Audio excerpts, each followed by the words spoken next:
آق زلیله یا ماله یا ماله یا ماله یا ماله یا ماله لعبدال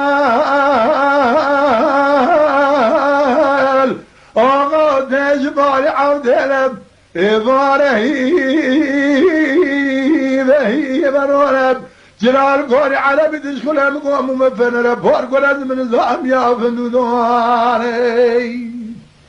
من الزمان يا مفنر يا فندوانب عبد الله غاضب تدخل يد سنجاري تانو برده قيد زنجير تلبل لا فرقنا سنجاري تانو مهرقي حيثب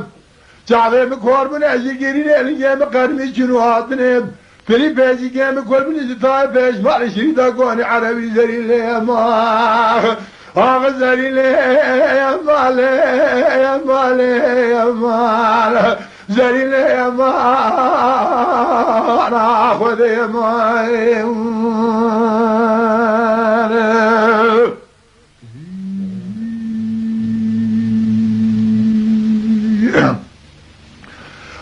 زليل يا مالي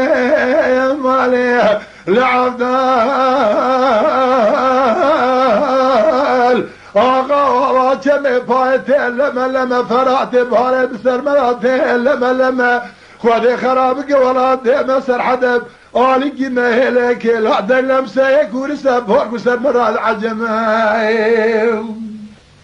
آلی که مهلک لعده لمسه کورسه بار بسر مراد عجمه عبدال آقا مبتده خود دو سنجاری تانو برده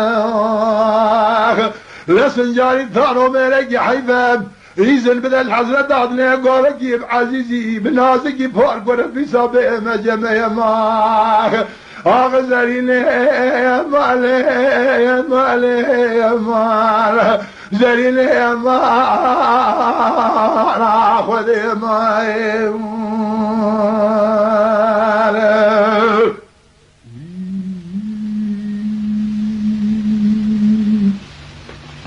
آق زرینه یا ماله